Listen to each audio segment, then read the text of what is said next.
Welcome to techtalks.com. In today's video, we are going to look at how we can calculate or find the semi-interquartile range. So in today's example, we have, it is reading that the following table shows the marks obtained by students in a physics test marked out of 100. And in the table they have given us marks in percentage and a number of students. Marks, they have given the marks of those or the range of the marks those students got. That 20 to 29, you have 4 students, 30 to 39, you have 6 students, 40 to 49, you have 2 students, up to 90 to 100, which were honestly genius one. Then the question is saying that find the semi-interquartile range. So before even we go to calculation, we can just summarize what we said. We can get the semi-interquartile range. Semi-interquartile range can be got by a half of 4 Q3 minus Q1.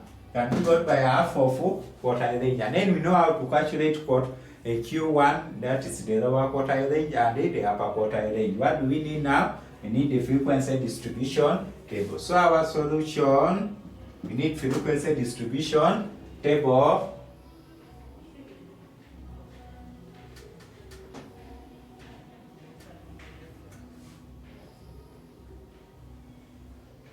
So that's having marks as our class,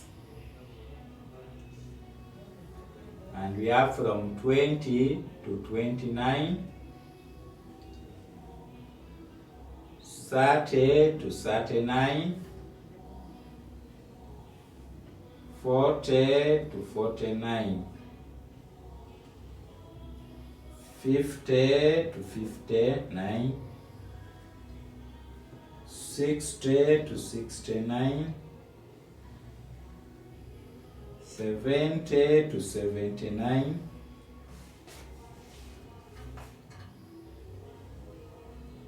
80 to 89, 90 to 100. So those are our marks. And then remember we said that we shall need the class boundary. Implying here we can have a column for class boundary. Before you start constructing this frequency distribution table, first note what you want and what they have asked you to get. Then find out what we include and what to leave out. Because you cannot include each and everything when you are not going to use it. Then that one become wastage of time. And we said here when we are getting class boundaries for this case with data without decimal places, we subtract 0.5 on the lower class limit and we add 0.5 on the upper class limit. So here when you subtract 0.5, you shall get 19.52. When you add 0.5, you shall get 29.5. So here we shall do the same for the rest of the data in the table or in the column. So by doing the rest, we shall get the same working, that is subtracting and adding of 0.5 on the lower and the upper class limit respectively in order to obtain the class boundaries. So after adding and subtracting, then we shall see that we are getting here 79.5 to 89.5, 89.5 to 100.5. So after finishing that, what do we need next? We need what we are calling the frequency. And frequency is already given. We shall copy this one, isolate this such that we don't make mistake. Follow up with the working.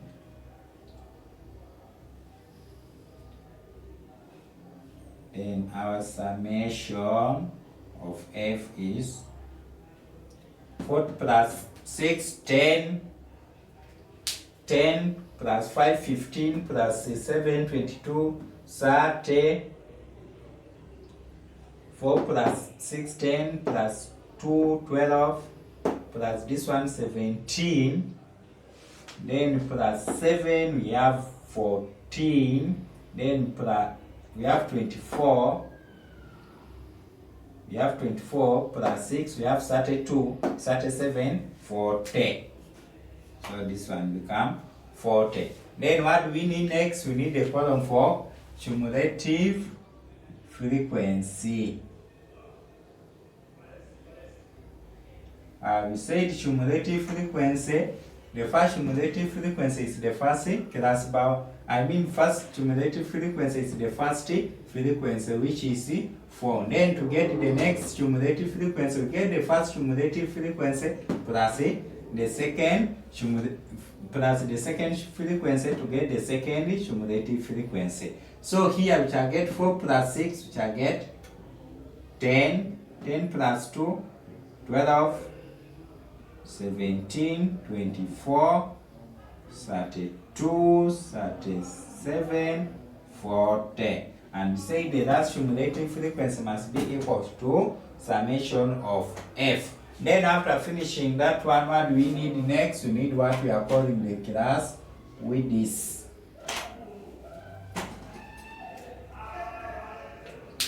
We need the class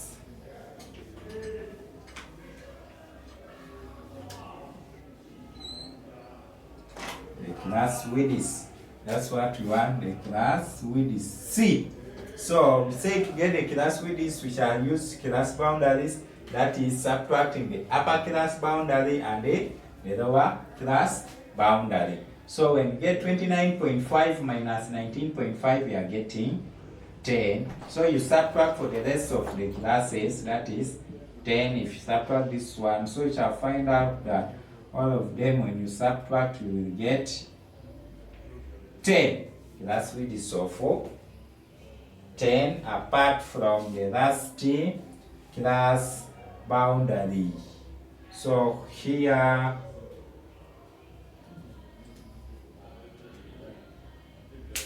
from 80 to 89, then 90 to 100. When you subtract from 80 to 99, then from 80, this one must be, this one is 99. So if you get 99, even here it will become 99. So this one will give us 99.5. So we should still get 10. Then after finishing that one, we start working on our values. Then what do we need? We need to get the lower quartile range, Q1. How do we get Q1? So our Q1, which is the lower quartile range, you say this is given as LB plus a quarter of n minus cumulative frequency before out of frequency within, then times the class boundaries. The class width. So where this one LB say this is the lower class boundary, this one is cumulative frequency before, this one frequency within, and then this one is the class width of that lower quartile class. So what are we going to do now? We are going to look at how to generate the lower quartile class. So which is, we say the lower quartile class is got from getting the quarter of n, but we said our n is the same as summation of f. So we shall get a quarter of n, which n is equal to summation of f4. So we shall get a quarter of 40. The answer here, we are going to get the 10C value. So how do you get the class now? You come on your cumulative frequency and look for the 10C value.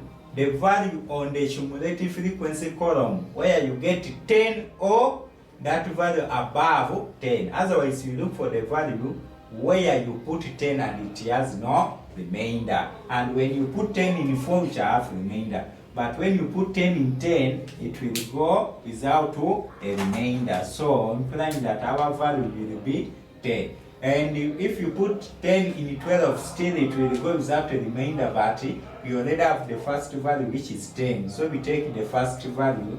So this 10 will go into this value. So our class will become this one having the cumulative frequency of 10. Then we start noting the values. What do we want? Our Q1 become, what is the lower class boundary? Or we first note it down. Our lower class boundary LP of the lower quartile class is 29.5. And then our cumulative frequency before is here, that is 4. And then our class width is C is equal to 10.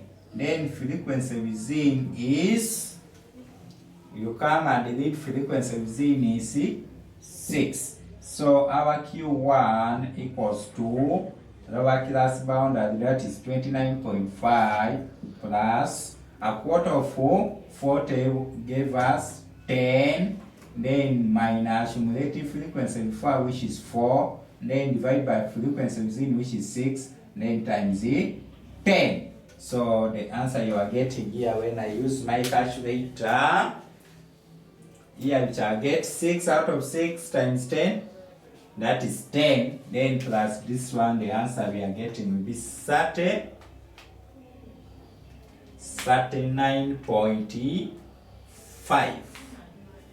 So this one will be 10 plus 10, which I get 39.5. So that is our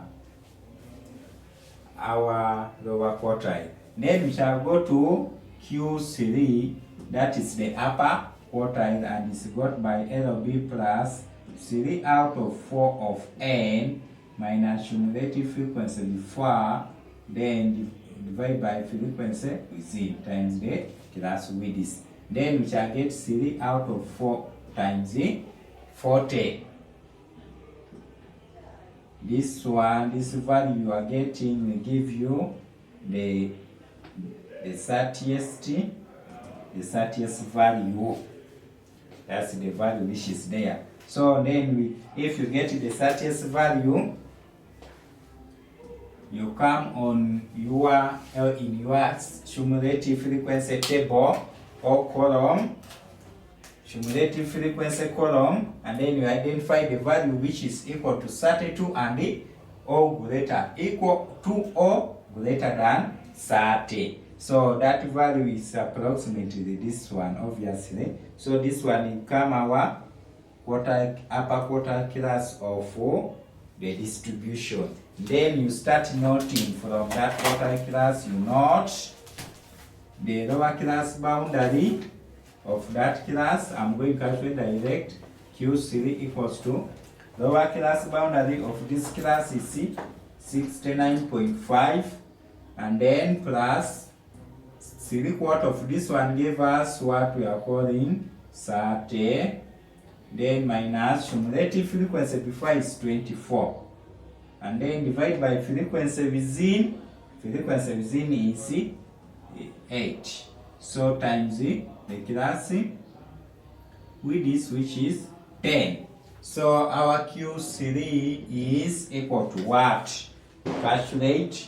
Get 30 minus 24, that is 6, divided by 8, 7.5, 0.75 times 10, we get 7.5.